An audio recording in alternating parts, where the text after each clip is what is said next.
What's going on YouTube? This is SG1 Sports, and we're going to give you our SEC Power Rankings heading into Week 4 of the 2025 college football season. After a big weekend this past weekend, we'll start at the bottom. That's Kentucky. Kentucky, I think most people would agree this is the worst team in the SEC. They are 2-1. They are coming off of a win. They beat Eastern Michigan 48-23. And they were competitive against Ole Miss. So really, when you look at it, I don't think there are any bad teams in the SEC this year. I just don't. I think Kentucky's probably the worst, but I don't think Kentucky would finish at the bottom of any other conference. I think they'd probably finish middle of the pack in most of these other conferences. Maybe the Big Ten, they're a little bit lower. I don't know. But again, the SEC is very deep. Maybe at the top they're not as good as the Big Ten. Maybe they are. Who knows? But I think by far this is the deepest conference in the country. So again, Kentucky's not a bad team.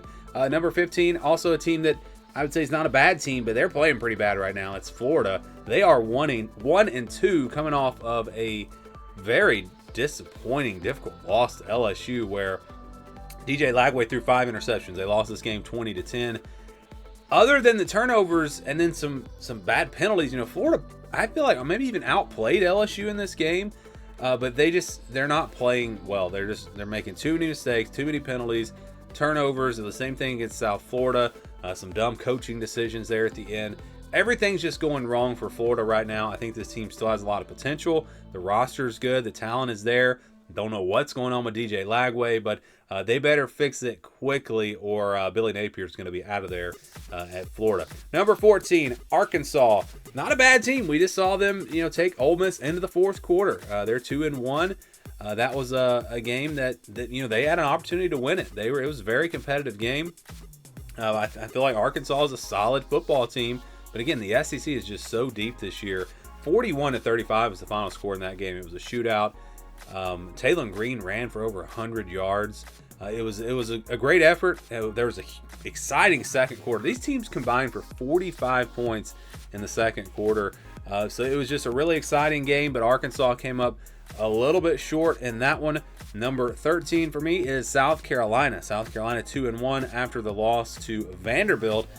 Just not a good performance at all from South Carolina. I know Lenore Sellers went down with the injury, but even when he was in there, Vanderbilt was winning that game. 31-7 was the final in this game. It was, again, a tough loss with the injury to Sellers, and then obviously on the field. Getting beat by Vanderbilt but by 24 points, that's pretty bad. You can also go back to that Virginia Tech game where that game was close in the fourth quarter. So South Carolina, I talked about them being one of the more overrated teams in the preseason.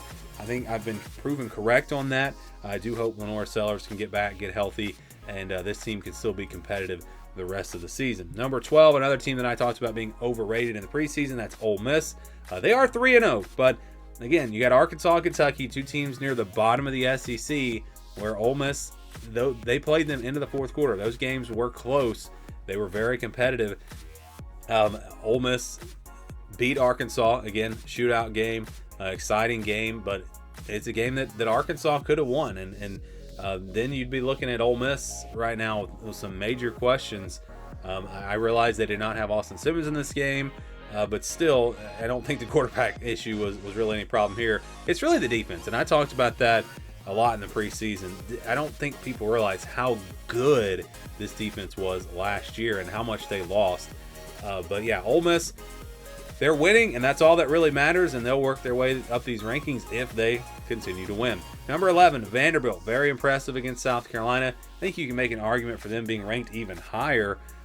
If Lenore Sellers had played that whole game and they still beat them 31-7, then I probably would have them higher. But that obviously made a difference for the Gamecocks. But yeah, Diego Pavia continues to do Diego Pavia things, and Vanderbilt's a team you do not want to play. You just don't want to play this team. They are dangerous, and they're good again this year. Number 10, Missouri. They had an easy win this weekend, defeating Louisiana 52-10. Of course, they got that win over Kansas a couple of weeks ago that was very impressive. Bo Perbula has looked very good in this offense. I've been very impressed with him. Hardy at running back. He ran for 250 yards in this game, 3 touchdowns. So this is a Missouri team.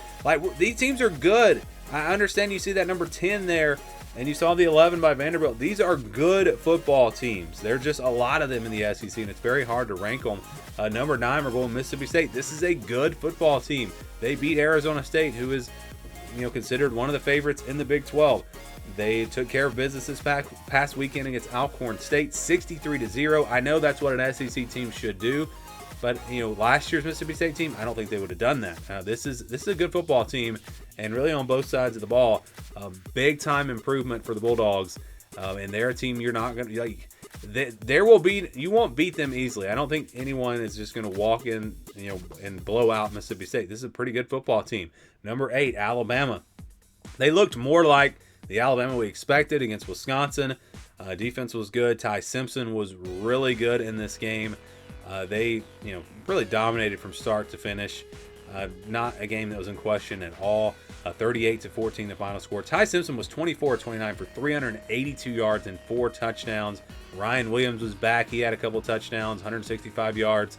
This is what we expected from Alabama. We'll see if they can keep it up. Number 7 is Auburn. And how about the Iron Bowl? That's shaping up to be a great one this year.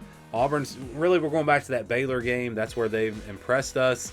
They are 3-0, number 7 again in these rankings. They won this week. It wasn't anything overly impressive, 31-15 the final score.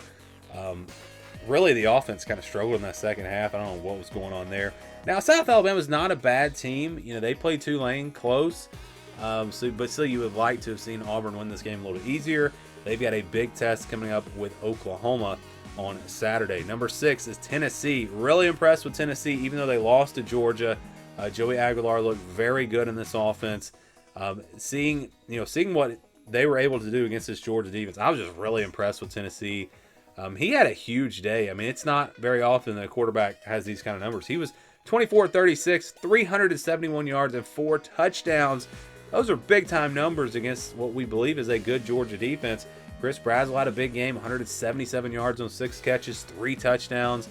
He really helped Aguilar out going up and getting some of those jump balls. But yeah, I was just really impressed with Tennessee.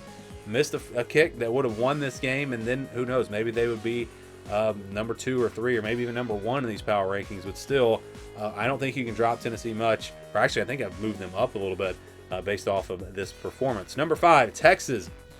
Really, it comes down to Arch Manning. The team is loaded with talent. The defense is really good. Arch Manning has struggled. I don't know what the deal is. I don't know if it's because of the offensive line and some new faces there. Maybe they're struggling up front. I don't know. I don't have an answer here. But 27 points against UTEP is not very good. Arch Manning was not very good. We saw last year he was at least good against, decent, not great teams, but teams that were okay. And like this year, I don't know what's going on. It's going to go one way or the other though. Texas, if Arch Manning gets going and he starts playing better, this team could win the SEC. If he continues to struggle, you're going to see them drop in these rankings and be, I believe, like a mid-tier SEC team. So a lot riding on Arch Manning, and maybe he needs some help. Maybe some guys need to step up around him. But there's some question marks there. But again, this roster is still loaded, and the defense has been playing really well. That's the only reason why they're still in top 5. It's because of that defense. Number 4, another team that's playing well because of their defense. That's LSU. The offense has struggled there also. Not as much in terms of like just really inaccurate throws, interceptions, things like that. But the offense has not been doing very well for LSU. But their defense is so much better than last year. And that's why they're a top 5 team in the SEC. They're not, maybe not looking quite as good as we thought after we see Clemson lose to Georgia Tech. And Florida was not as good as we thought coming into this game. They lost to South Florida, but LSU still a player. They're a contender in the SEC this year. Number 3, Texas A&M. Great win on the road over Notre Dame. Really impressed with them. 41-40, the final score. Came down to the end. Marcel Reed just making plays, and his improvement as a passer really stands out to me. I think Texas A&M looks like a real contender in the SEC. Because they do have that passing threat now. We know they can run the football. We know they got a good offensive line. Defense is good. A&M very dangerous. So is Oklahoma. John Mateer at quarterback has really, I believe, changed things for them offensively. Defense under Brent Venables, of course, good. They took care of Temple 42-3 this weekend. They've got that big test coming up against Auburn. We're going to learn a lot about Oklahoma and Auburn this week.